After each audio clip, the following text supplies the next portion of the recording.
Bonjour à tous. Alors aujourd'hui, je vous propose que nous attaquions la découverte et la compréhension d'un nouvel article scientifique dont le titre est « La neurogénèse de l'hippocampe humain chez les enfants devient brusquement indétectable chez les adultes ». C'est un article qui est paru dans la revue Nature, le volume 555 des pages 377 à 381 en 2018. Vous pouvez lire l'article original en anglais gratuitement sur ResearchGate, mais c'est une simple consultation en ligne. Et moi, j'ai récupéré le PDF entier sur Sci-Hub pour information. Donc, vous connaissez la chanson. Je suis le docteur Olivier Dufour. Je viens de traduire cet article. Je vais essayer de vous en faire une lecture la plus compréhensible possible. Je suis moi-même docteur en sciences, mais dans un domaine différent. Vous trouverez mes références dans la description avec toutes les sources et la version écrite PDF de ce que je vais vous lire. Donc je ne connais pas bien le vocabulaire technique de ce domaine. Si vous avez des remarques à faire, vous trouverez mon mail dans la section à propos. J'aimerais vous partager un petit complément que j'ai porté à cet article scientifique. Vous trouverez dans le PDF dans la description sous la vidéo. Outre les sources de l'article original, vous trouverez un petit tableau de ma conception à destination des profanes comme moi, de certains éléments de langage qu'on a trouvés dans la lecture de cet article, et notamment par exemple KI67+, SOX1+, SOX2+, etc., etc. Donc, je vous invite à aller voir ce petit tableau. Je ne vais pas tous les expliquer à haute voix, mais par exemple, quand on vous dit dans l'article que les cellules ont été détectées KI67+, ça veut dire que ce sont des cellules prolifératives. Donc, dans l'article en question, des cellules très très intéressantes, puisque nous, on cherche des zones du cerveau, des parties de l'hippocampe où non seulement il y a des neurones, mais surtout il y a une activité de création de neurones, de neurogénèse. Donc quand vous voyez des cellules KI67+, ce sont des cellules qui ont été soumises au test, au marqueur, on appelle ça un marqueur KI67. Si elles sont KI67+, ça veut dire que le test est positif, donc a priori les cellules sont prolifératives. Si c'est KI67-, ça veut dire que ces cellules ont été soumises au test et que le test est négatif. Donc ça veut dire que soit elles sont vraiment pas prolifératives, soit il faudrait utiliser un autre type de marqueur, puisque les scientifiques font avec ce qu'ils ont sous la main, hein. On n'a pas tous les marqueurs qu'on veut. Des fois, on est obligé d'utiliser plusieurs marqueurs pour s'assurer que des cellules ne sont pas du tout prolifératives. Un autre exemple, si on vous dit que des cellules sont DCX+, ça veut dire qu'elles ont été soumises au marqueur DCX et que le résultat est positif. Donc ce sont des cellules qui réalisent la neurogénèse. Donc ce sont des cellules qui créent des neurones. Et si c'est DCX-, ça veut dire que l'expérimentateur a employé le marqueur DCX et qu'il en ressort que ces cellules-là ne font pas la neurogénèse. Mais le scientifique, si le DCX, le test DCX, le marqueur DCX est négatif, il peut quand même utiliser d'autres marqueurs de la neurogénèse, comme par exemple SOX1 ou SOX2, SOX1 ou SOX2. Chacun de ces marqueurs a des spécificités et marche plus ou moins bien sur différents types de cellules et sous-types de cellules. Résumé. De nombreux neurones continuent à être générés dans la zone sous-granulaire du gyrus denté de l'hippocampe mammifère adulte. Ce processus a été relié à l'apprentissage et à la mémoire, au stress et à l'exercice, et on pense qu'il est altéré par les maladies neurologiques.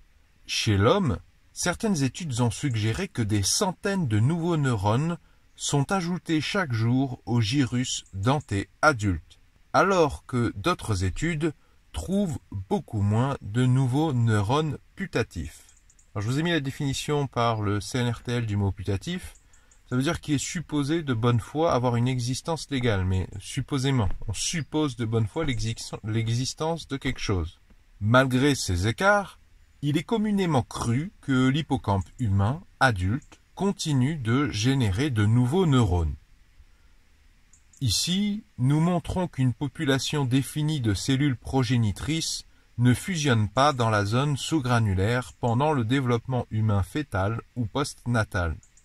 Nous avons également constaté que le nombre de progéniteurs proliférants et de jeunes neurones dans le gyrus denté diminue fortement au cours de la première année de vie et que seuls quelques jeunes neurones isolés sont observés à 7 et 13 ans. Chez des patients adultes épileptiques et des adultes en bonne santé, de 18 à 77 ans, n égale 17 échantillons post-mortem pour le groupe contrôle, n égale 12 échantillons de résection chirurgicale provenant de patients épileptiques. Donc on a deux groupes. Le groupe contrôle, c'est les échantillons post-mortem, et n égale 12, ce sont des échantillons de résection chirurgicale provenant de patients épileptiques. Alors, je vous définis le mot résection, je vous lis la définition du mot résection par le site internet CNRTL. Ablation en totalité ou en partie d'un organe ou d'un tissu malade en conservant tout en rétablissant la fonction de l'appareil dont il fait partie. Donc je reprends la phrase que j'avais commencé à lire. Chez des patients adultes épileptiques et des adultes en bonne santé, aucun jeune neurone n'a été détecté dans le gyrus denté. Dans l'hippocampe du singe, Macaca mulata, note du traducteur, c'est ce qu'on appelle le macaque rhesus, le nom d'espèce en français.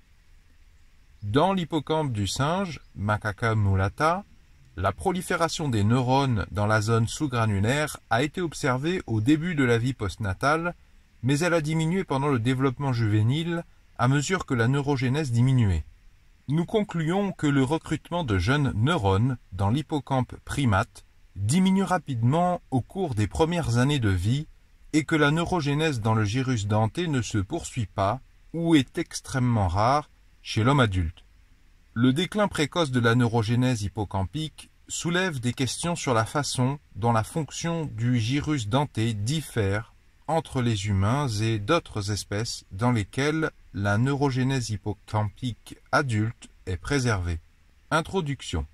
Nous avons utilisé 59 échantillons post-mortem et post-opératoires de l'hippocampe humain pour étudier la présence de cellules progénitrices et de jeunes neurones depuis le stade fœtal jusqu'à l'âge adulte.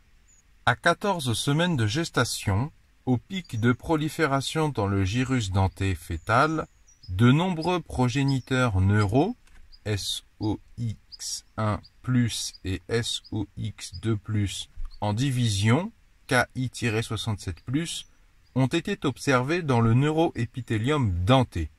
Je relis la phrase.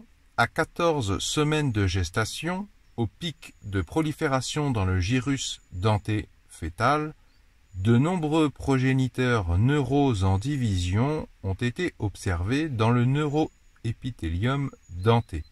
Une région continue de cellules KI-67+, SOX1+, et de cellules KI-67+, SOX2+, associées à des rubans de fibres et des cellules nestine plus vimentine plus, a été observée entre le neuroépithélium denté et la lame proximale du gyrus denté.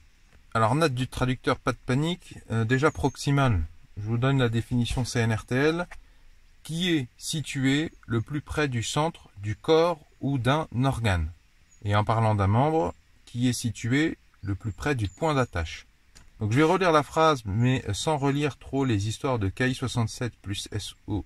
Je ne suis pas du tout un spécialiste du domaine, de ce que je comprends, cette dénomination, la KI67 plus SOX1+, ce sont des caractéristiques chez des cellules qui permettent, quand elles sont plus et pas quand elles sont moins, d'identifier, de dire, tiens, ça c'est bien une cellule progénitrice, c'est-à-dire une cellule souche, une cellule qui produit d'autres cellules. Donc je relis. Une région continue de cellules KI67+, SOX1+, et de cellules KI67+, SOX2+, associées à des rubans de fibres et de cellules nestine plus vimentine plus, a été observée dans le neuroépithélium denté et la lame proximale du gyrus denté. À 22 semaines de gestation, les cellules proliférantes entre le neuroépithélium denté et le gyrus denté avaient fortement diminué en nombre, et la plupart des cellules KI67+, SOX1+, ou KI67+, SOX2+, de l'hippocampe furent retrouvées dans l'île. Alors bien sûr, l'île ici, rien à voir avec la mer et un morceau de terre au milieu de la mer. Il s'agit de l'île HILE, définition Larousse de l'île, zone d'un organe constituant le point d'entrée ou de sortie de ses vaisseaux sanguins et lymphatiques et de ses nerfs. À cet âge, c'est-à-dire 22 semaines, la plupart des jeunes neurones cellules DCX plus PSA NCAM plus étaient concentrées dans la couche de cellules granulaires proximale du neuroépithélium denté. En revanche, la couche de cellules granulaires distales contenait des nombres plus élevés de neurones NEUN+, matures, suggérant ainsi un gradient de maturation. Alors, note du traducteur, je vais vous lire la définition du mot distal, c'est un petit peu le contraire de proximal, en parlant d'une partie d'une structure anatomique qui est le plus éloigné du centre du corps, et en parlant d'un segment d'un membre qui est le plus éloigné de la racine du membre. Pour rechercher la formation d'une zone sous-granulaire proliférative, nous avons caractérisé cellules en division ou progénitrices dans le gyrus denté humain du développement fœtal jusqu'à l'âge adulte. À 22 semaines de gestation, les cellules Ki67+, ont été principalement observées dans le hile et à côté de la couche de cellules granulaires distales. Au début de la vie postnatale, les cellules Ki67+, sont restées distribuées dans le hile et la couche de cellules granulaires. Le nombre de cellules Ki67+, SOX1+, et Ki67+, SOX2+, a diminué dans le hile au cours de la première année de vie, mais ces cellules ne formaient pas de couche discrète sous la couche de cellules granulaires à aucun des âges étudiés. Il y avait de rares cas de cellules SOX2+, Ki67+, dans le gyrus denté d'un individu de 35 ans, mais ces cellules étaient BLBP- et étaient dispersées dans tout l'hippocampe. Les images de microscopie optique ou électronique d'échantillons prélevés sur des individus à 22 semaines de gestation, à la naissance et à 7, 18 et 48 ans n'ont pas révélé de couche de cellules adjacentes à la couche de cellules granulaires avec des caractéristiques progénitrices. Définition du mot adjacent sur le site internet CNRTL, qui est situé dans le voisinage immédiat. Des cellules Ki67+, BLBP+, ont été trouvées dans le gyrus denté en développement au cours des stades fœtaux et postnatales précoces, mais les cellules BLBP+, étaient Ki67- dans les cerveaux juvéniles et adultes et étaient situées principalement dans la couche moléculaire. Alors, petite note du traducteur, la couche moléculaire du cerveau, c'est la couche la plus externe, c'est-à-dire la première vue depuis l'extérieur. En outre, l'immunocoloration de la nestine, de la vimentine ou de la GFAP dans les coupes cérébrales d'individus âgés de 7 ans et plus n'a pas montré de cellules à côté du gyrus denté ou dans le hile qui avaient la morphologie typique des cellules souches / progénitrices neurales des astrocytes radiaux, également connus sous forme de cellules radiales ou de type 1. La BLBP et la vimentine ont été épuisées du hile et étaient principalement exprimées dans les astrocytes stellaires matures de la couche moléculaire du cerveau d'individus âgés de 7 ans et plus. Les cellules exprimant la GFAP, note de l'auteur, je vous rappelle que GFAP, c'est l'acronyme de protéines acide fibrillaire glial en français. Les cellules exprimant la GFAP qui sont restées dans le hile adulte étaient des astrocytes ALDH1L1+, étoilés, avec de fines fibres qui s'étendaient à travers le hile et la couche de cellules granulaires. Ces cellules n'étaient pas Ki67+, ou trouvées en mitose. Ces résultats indiquent qu'une zone sous-granulaire. J'aimerais vous partager un petit complément que j'ai porté à cet article scientifique. Vous trouverez dans le PDF dans la description sous la vidéo. Outre les sources de l'article original, vous trouverez un petit tableau de ma conception à destination des profanes comme moi, de certains éléments de langage qu'on a trouvés dans la lecture de cet article, et notamment par exemple Ki67+, SOX1+, SOX2+, etc., etc. Donc, je vous invite à aller voir ce petit tableau. Je ne vais pas tous les expliquer à haute voix, mais par exemple, quand on vous dit dans l'article que les cellules ont été détectées Ki67+, ça veut dire que ce sont des cellules prolifératives. Donc, dans l'article en question, des cellules très très intéressantes, puisque nous on cherche des zones du cerveau, des parties de l'hippocampe où non seulement il y a des neurones, mais surtout il y a une activité de création de neurones, de neurogénèse. Donc quand vous voyez des cellules Ki67+, ce sont des cellules qui ont été soumises au test, au marqueur, on appelle ça un marqueur Ki67. Si elles sont Ki67+, ça veut dire que le test est positif, donc a priori les cellules sont prolifératives. Si c'est Ki67-, ça veut dire que ces cellules ont été soumises au test et que le test est négatif. Donc ça veut dire que soit elles sont vraiment pas prolifératives, soit il faudrait utiliser un autre type de marqueur, puisque les scientifiques font avec ce qu'ils ont sous la main, hein. On n'a pas tous les marqueurs qu'on veut. Des fois, on est obligé d'utiliser plusieurs marqueurs pour s'assurer que des cellules ne sont pas du tout prolifératives. Un autre exemple, si on vous dit que des cellules sont DCX+, ça veut dire qu'elles ont été soumises au marqueur DCX et que le résultat est positif. Donc, ce sont des cellules qui réalisent la neurogénèse. Donc, ce sont des cellules qui créent des neurones. Et si c'est DCX-, ça veut dire que l'expérimentateur a employé le marqueur DCX et qu'il en ressort que ces cellules-là ne font pas la neurogénèse. Mais le scientifique, si le test DCX, le marqueur DCX est négatif, il peut quand même utiliser d'autres marqueurs de la neurogénèse, comme par exemple SOX1 ou SOX2, SOX1 ou SOX2. Chacun de ces marqueurs a des spécificités et marche plus ou moins bien sur différents types de cellules et sous-types de cellules. Résumé.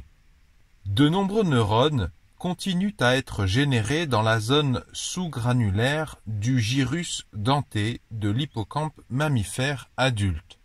Ce processus a été relié à l'apprentissage et à la mémoire, au stress et à l'exercice, et on pense qu'il est altéré par les maladies neurologiques.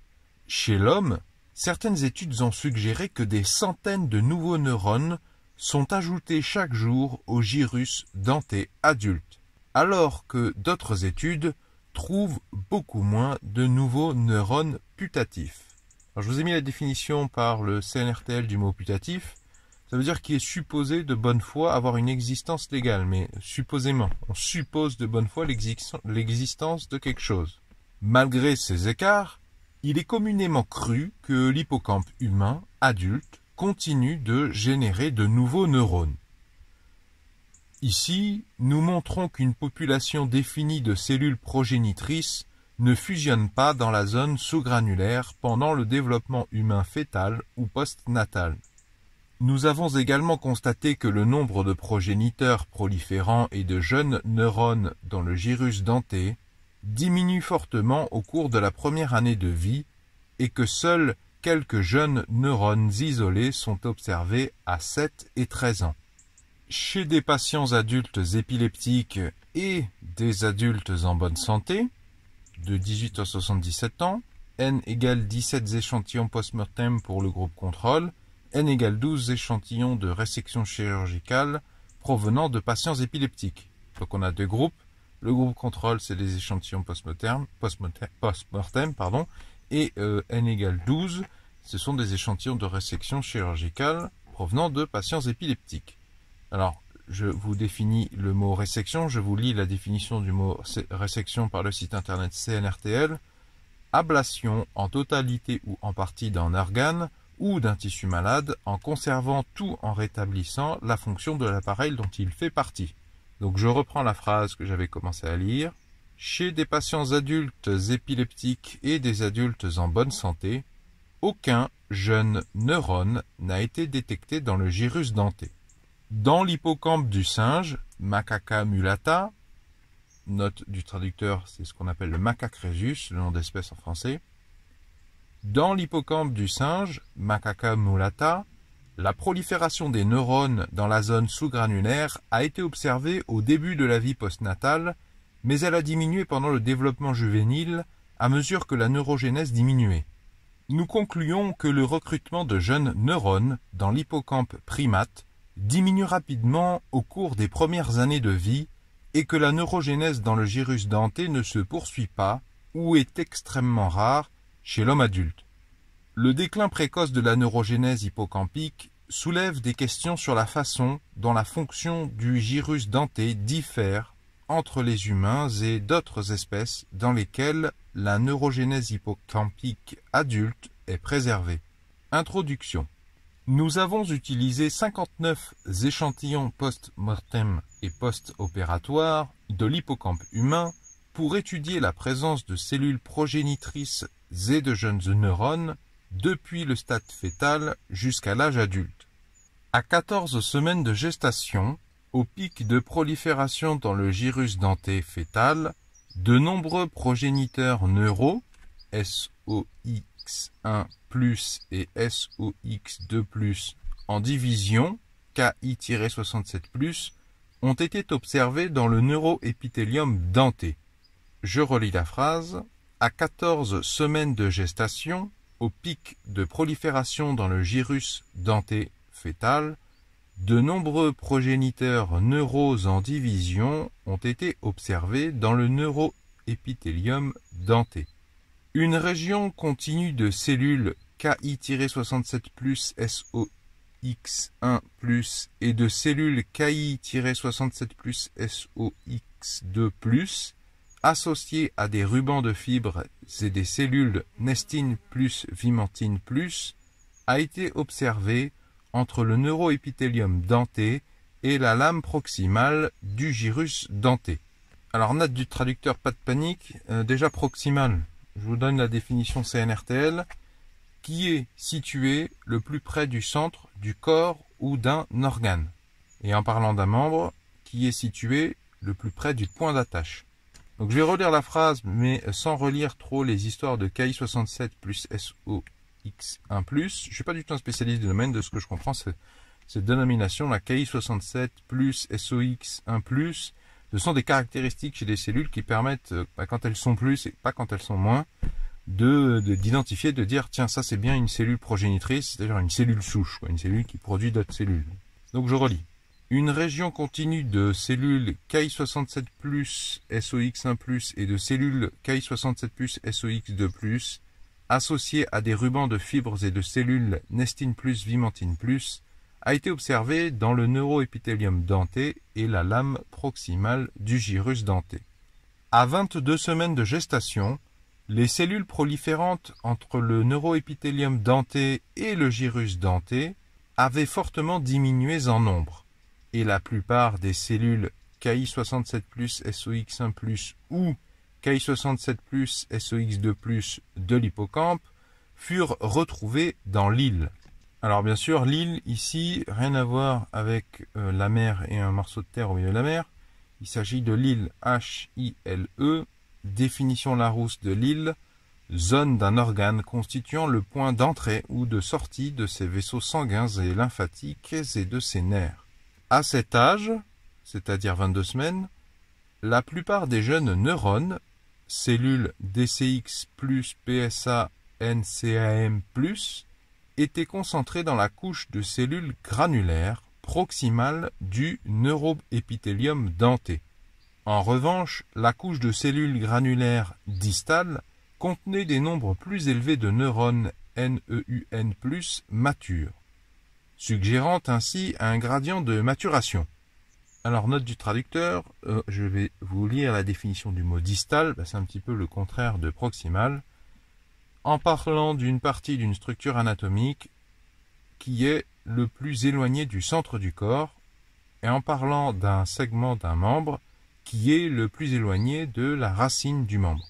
Pour rechercher la formation d'une zone sous-granulaire proliférative, nous avons caractérisé cellules en division ou progénitrices dans le gyrus denté humain du développement fœtal jusqu'à l'âge adulte. À 22 semaines de gestation, les cellules KI67+, ont été principalement observées dans le hile et à côté de la couche de cellules granulaires distales. Au début de la vie post-natale, les cellules KI67+, sont restées distribuées dans le hile et la couche de cellules granulaires. Le nombre de cellules KI67+, SOX1+, et KI67+, SOX2+, a diminué dans le hile au cours de la première année de vie, mais ces cellules ne formaient pas de couche discrète sous la couche de cellules granulaires à aucun des âges étudiés. Il y avait de rares cas de cellules SOX2+, Ki67+, dans le gyrus denté d'un individu de 35 ans, mais ces cellules étaient BLBP- et étaient dispersées dans tout l'hippocampe. Les images de microscopie optique ou électronique d'échantillons prélevés sur des individus à 22 semaines de gestation à la naissance et à 7, 18 et 48 ans n'ont pas révélé de couche de cellules adjacentes à la couche de cellules granulaires avec des caractéristiques progénitrices. Définition du mot adjacent sur le site internet CNRTL, qui est situé dans le voisinage immédiat. Des cellules Ki67+, BLBP+, ont été trouvées dans le gyrus denté en développement au cours des stades fœtaux et postnatal précoces, mais les cellules BLBP+, étaient Ki67- dans les cerveaux juvéniles et adultes et étaient situés principalement dans la couche moléculaire. Alors, petite note du traducteur, la couche moléculaire du cerveau, c'est la couche la plus externe, c'est-à-dire la première vue depuis l'extérieur. En outre, l'immunocoloration de la nestine, de la vimentine ou de la GFAP dans les coupes cérébrales d'individus âgés de 7 ans et plus n'a pas montré de cellules à côté du gyrus denté ou dans le hile qui avaient la morphologie typique des cellules souches / progénitrices neurales des astrocytes radiaux, également connus sous forme de cellules radiales ou de type 1.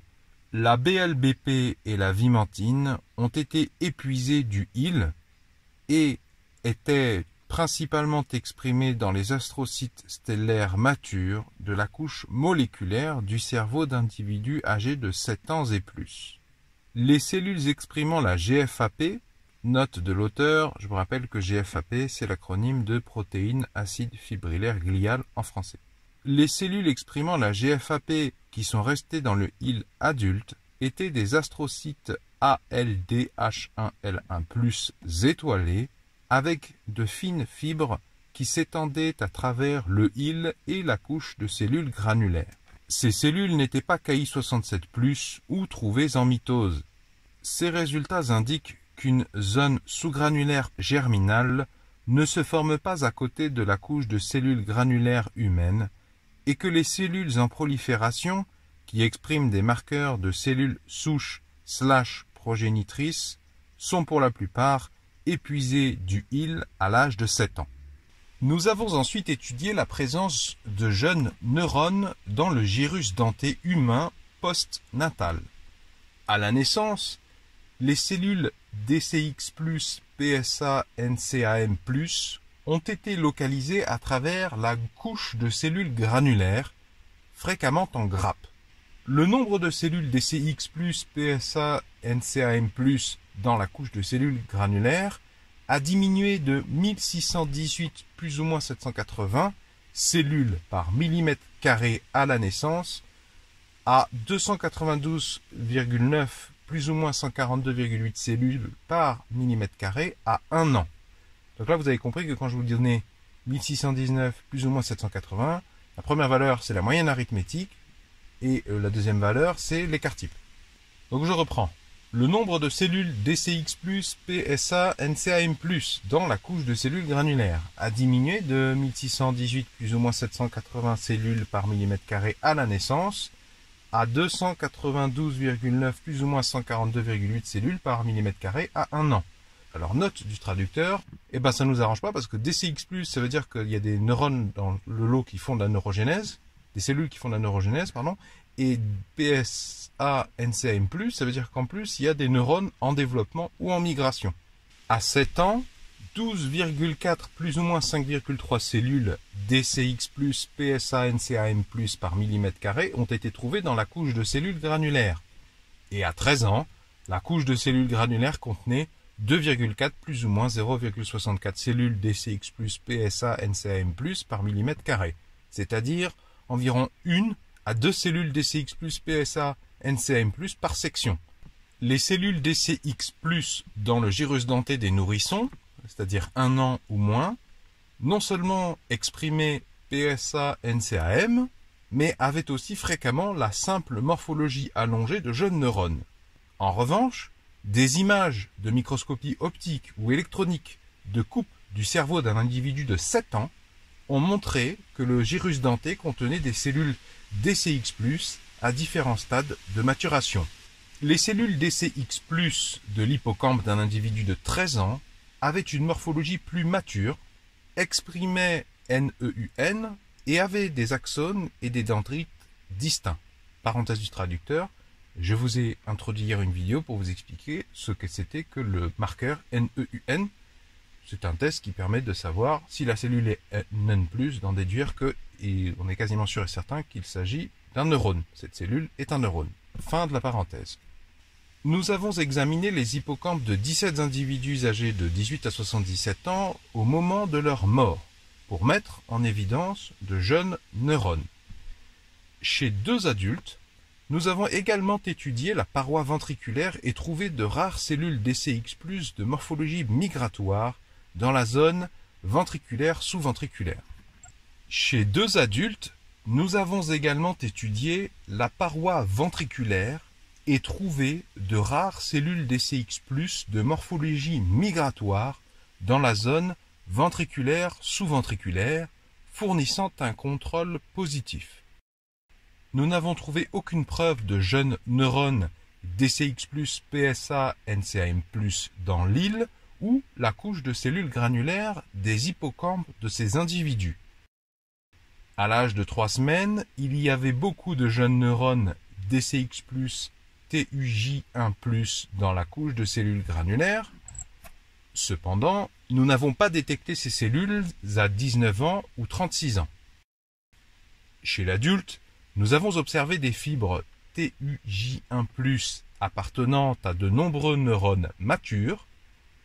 Des cellules PSA-NCAM+, étaient présentes dans le hile et la couche de cellules granulaires des cerveaux adultes, mais ces cellules avaient une morphologie neuronale mature et étaient NEUN+. Parenthèse du traducteur, dans la vidéo d'hier, j'avais signalé que le problème du marqueur NEUN, c'est que apparemment, quand l'immunoréactivité est très très forte, quand le marqueur NEUN est très très positif, non seulement ça indique qu'on a bien en face de nous des neurones, un ou des neurones, mais si c'est vraiment réactif, ça indique des neurones âgés.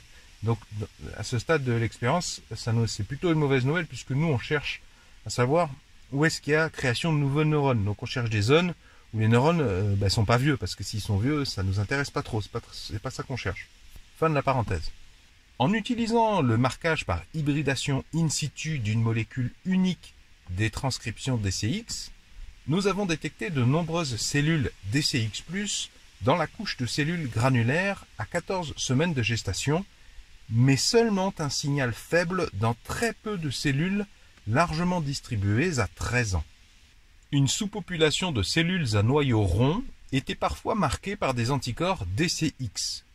Ces cellules DCX+, avaient des processus multiples, n'étaient pas restreintes à l'hippocampe, exprimaient les marqueurs gliaux IBA1 ou OLIG2 et présentaient des caractéristiques ultrastructurales de la glie. Alors, parenthèse du traducteur, donc là, typiquement, l'auteur approfondit, il essaie d'expliquer quelque chose au spectateur, il attire l'attention sur le fait qu'on a des cellules DCX+, donc des cellules qui font la neurogénèse, mais qui sont aussi positives à des tests typiques, enfin des tests qui signalent des cellules gliales, donc pas des neurones. Nous avons également analysé la prolifération des cellules progénitrices et la présence de jeunes neurones dans celles des résections chirurgicales de patients épileptiques qui contenaient l'hippocampe.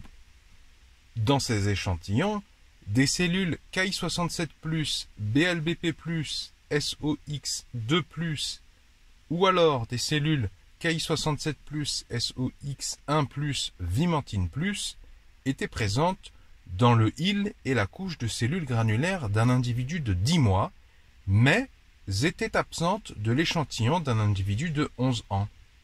Nous avons également trouvé de nombreuses cellules DCX+, PSA, NCAM+, à 10 mois, alors que seules quelques cellules par section ont été trouvées dans des échantillons d'un individu de 7 ans, et qu'aucune n'a été trouvée dans 13 résections chirurgicales d'individus âgés de plus de 11 ans. Il n'y avait aucune preuve d'une couche discrète de cellules en division ou de jeunes neurones dans n'importe lequel des cas adultes épileptiques que nous avons étudiés. Nous avons ensuite recherché des progéniteurs prolifératifs et de jeunes neurones dans le macaque rhésus, Macaca mulata. Les premières études, dans lesquelles le marquage à la thymidine a été utilisé, n'ont trouvé aucune preuve de neurones nouvellement générés chez les macaques adultes, entre parenthèses 17 ans. Mais des travaux ultérieurs ont utilisé des injections de 5-bromodésoxyuridine, BRDU, et ont suggéré que de faibles niveaux de neurogénèse se produisent même dans le gyrus denté de singes de 23 ans. La BRDU est un analogue de la thymidine. La BRDU marque les cellules nouvellement générées. Parenthèse du traducteur, si vous vous intéressez à l'article d'origine, vous verrez que j'ai pris une phrase longue et que j'en ai fait au moins 3 phrases pour des soucis évidents de clarté, et je me demande comment ça se fait que la revue scientifique laisse passer ce genre de phrases à rallonge qui ne faut que compliquer la compréhension même pour les Anglais. Fin de la parenthèse. Au jour embryonnaire E150, nous avons observé des restes du flux migratoire entre le neuroépithélium denté et la lame proximale du gyrus denté en développement. Des cellules Ki67+, et des cellules DCX+, se sont consolidées en une couche dans la zone sous-granulaire entre E150 et la naissance. Entre la naissance et l'âge d'1 an et demi, le nombre de cellules Ki67+, a été divisé par 8 et la zone sous-granulaire du macaque est devenue plus estompée.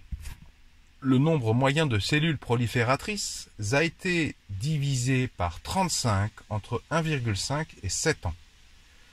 Une zone sous-granulaire continue n'a pas été détectée chez les macaques âgés de plus de 7 ans.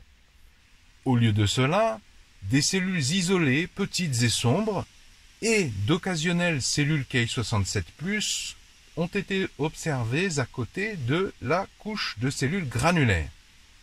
De même, le nombre de jeunes neurones DCX+, PSA, NCAM+, a diminué pendant cette période, devenant clairsemés et discontinus à l'âge de 7 ans.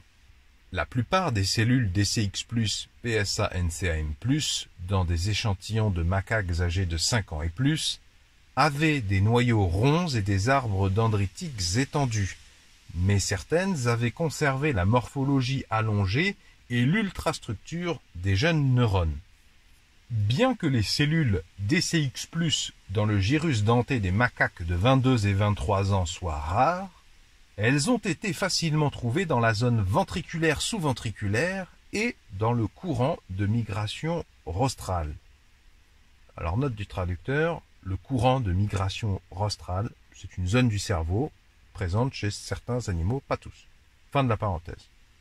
Nous avons ensuite utilisé la BRDU pour marquer les cellules en division récente de 2 macaques de 1,5 ans.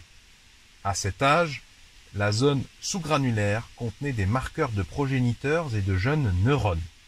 Nous avons vérifié la coloration au BRDU à 10 et 15 semaines, après 5 jours d'injection 2 fois par jour de BRDU à raison de 50 mg par kg.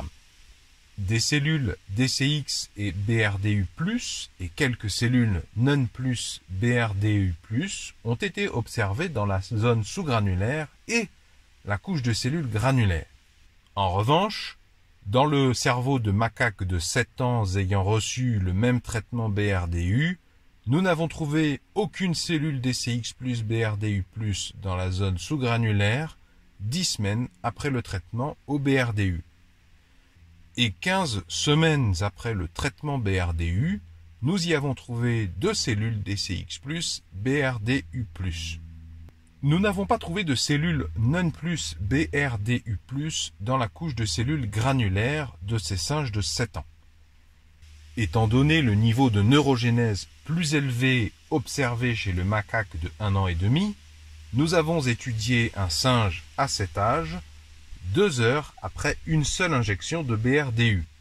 De nombreuses cellules BRDU+, exprimant les marqueurs prolifératifs Ki67 et MCM2 et le marqueur progéniteur SOX2 étaient présentes dans la zone sous-granulaire. Enfin, nous avons comparé les profils d'expression génique de l'hippocampe chez le macaque et l'homme. Une forte diminution de l'expression de DCX, TUJ1 et Ki67 a été observée chez les deux espèces. En temps de développement normalisé, la diminution des cellules exprimant DCX est plus rapide chez l'homme que chez le macaque. Alors, parenthèse du traducteur, là il est question de normaliser les temps de développement. Oui, puisque l'humain et le macaque rhésus ne se développent pas à la même vitesse, ils ne vivent pas aussi longtemps l'un que l'autre. La durée de gestation et des différents stades prénataux et postnataux diffèrent. Donc, pour les rendre comparables, pour rendre les résultats des deux espèces comparables entre elles, on a dû normaliser les graphiques concernant chaque espèce en amont de la comparaison.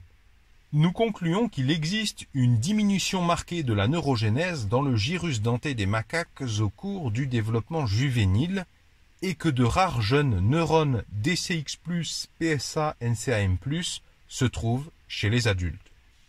Dans le cerveau des rongeurs, une zone sous-granulaire proliférative se consolide autour du jour postnatal P10 et les cellules souches neurales de cette région continuent à générer de nouveaux neurones à l'âge adulte. Dans le cerveau humain, cependant, nous n'avons trouvé aucune région proliférative équivalente à aucun des âges analysés. Les cellules Ki67+, étaient distribuées dans tout le fœtus et le hile infantile et la couche de cellules granulaires. La zone sous-granulaire humaine adulte était dépourvue de cellules précurseurs et de jeunes neurones, et contenait à la place de nombreuses cellules ALDH1L1+, GFAP+.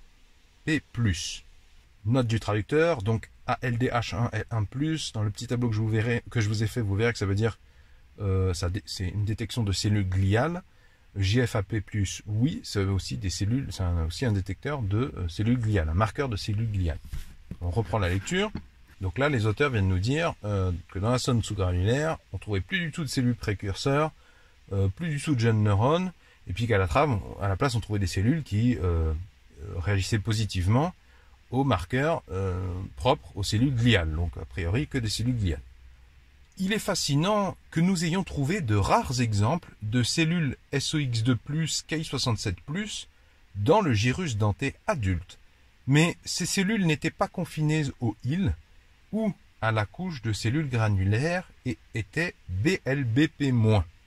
Petite parenthèse du traducteur, donc là ils viennent nous dire qu'ils ont trouvé quand même dans le gyrus denté malgré tout, chez l'individu adulte humain, des cellules a priori prolifératives qui font la neurogénèse, mais qui étaient BLBP-, donc ça veut dire qu'elles ne sont pas progénitrices, soit elles ne sont pas du tout progénitrices malgré qu'elles soient prolifératrices et qu'elles fassent la neurogénèse, soit le test BLBP il n'est pas assez large, il loupe certaines cellules progénitrices et il nous en faudrait un autre marqueur pour compléter, expliquer ce paradoxe.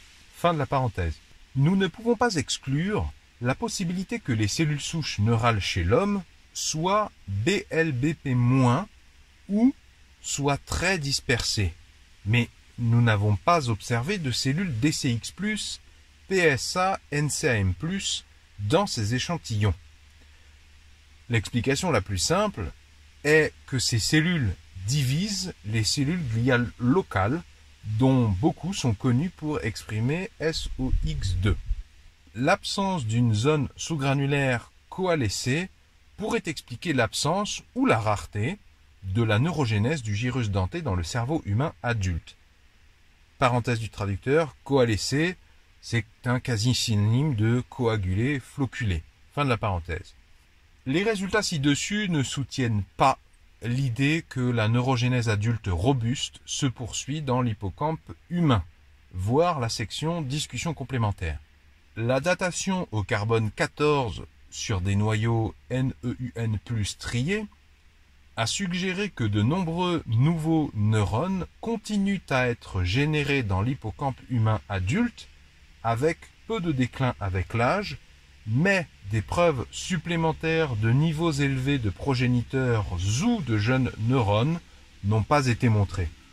Fait intéressant, une variation inter-individuelle considérable a été observée dans cette étude, et de nombreux échantillons individuels avaient des niveaux de carbone 14 compatibles avec aucune addition neuronale postnatale ou peu. Les cellules neuronales marquées dans la couche de cellules granulaires chez les patients ayant reçu une faible dose de BRDU pourraient éventuellement être expliquées par des processus non associés à la division cellulaire. Note du traducteur, vous voyez l'auteur là nous fait la remarque que, on est peut-être tout simplement en train de démontrer une des faiblesses d'un des marqueurs, le BRDU. Et de ce que j'ai lu en lisant cet article, en traduisant cet article, en fait, c'est vrai de la plupart des marqueurs qui sont dans le tableau que je vous ai créé. En fait, on découvre et on prend du recul progressivement. Parmi ces marqueurs, il y en a qui sont beaucoup plus récents que d'autres, beaucoup plus récents notamment que NEUN. Et donc, on découvre leurs limites et les cas de figure où ils ne marchent pas alors qu'on s'attend qu'ils marchent, on le découvre au fur et à mesure. Fin de la parenthèse. D'autres groupes trouvent une forte baisse avec l'âge de la prolifération et des marqueurs de la neurogénèse du gyrus denté, en accord avec les résultats ci-dessus. Il a été suggéré que quelques nouveaux neurones continuent à être produits chez les adultes sur la base de l'expression de DCX détectée par PCR ou Western blot. Cependant, les cellules gliales peuvent exprimer DCX, expliquant possiblement certaines de ces données d'expression. Le manque de jeunes neurones dans nos échantillons de gyrus denté humains adultes pourrait être dû à des processus liés à la maladie et ou à la mort. J'ouvre une parenthèse, il nous parle de la mort puisqu'il y a une partie des échantillons qui ont été prélevés après la mort d'individus. Cependant, des résultats similaires ont été obtenus dans le gyrus denté à partir d'échantillons péropératoires ou de patients présentant diverses causes de décès. Parenthèse du traducteur, péropératoire, ça veut dire que ce sont des prélèvements qui ont eu lieu au cours d'une intervention chirurgicale. Fin de la parenthèse. En revanche, de jeunes neurones furent trouvés dans des échantillons d'enfants épileptiques et dans nos cas pédiatriques témoins, malgré des antécédents cliniques divers. Contrairement à nos observations chez l'homme, nous avons observé une zone sous-granulaire germinale chez les jeunes macaques. Nous avons constaté que la neurogénèse se poursuit après la naissance chez les macaques, mais comme chez les humains, ce processus a diminué chez les juvéniles et les adultes, conformément aux études précédentes sur la thymidine tricier et la BRDU. Si la neurogénèse se poursuit dans l'hippocampe humain adulte, il s'agit d'un phénomène rare, soulevant la question de savoir en quoi la plasticité du gyrus denté humain diffère des autres espèces dans lesquelles la neurogénèse hippocampique adulte est abondante. Fait intéressant, un manque de neurogénèse dans l'hippocampe a été suggéré pour les mammifères aquatiques, entre parenthèses dauphins, marsouins et baleines, fin de la parenthèse, des espèces connues pour leur grand cerveau, leur longévité et leur comportement complexe. Comprendre les limites de la neurogénèse adulte chez l'homme et d'autres espèces est fondamental pour interpréter les résultats des modèles animaux. Si ça vous a plu, est-ce que vous pouvez mettre un pouce vers le haut s'il vous plaît? Est-ce que vous pouvez mettre un j'aime? J'en ai bien besoin pour m'encourager, je vous avoue que c'est pas facile. Si vous voulez soutenir l'information, la connaissance scientifique, et elle en a bien besoin, est-ce que vous pourriez partager cet épisode sur vos réseaux sociaux personnels, s'il vous plaît? Vont s'afficher à l'écran un rond et un rectangle. Le rond, vous cliquez dessus, ça vous abonne gratuitement à cette chaîne YouTube. Et le rectangle, c'est la playlist de toutes mes lectures d'articles scientifiques traduits de l'anglais vers le français.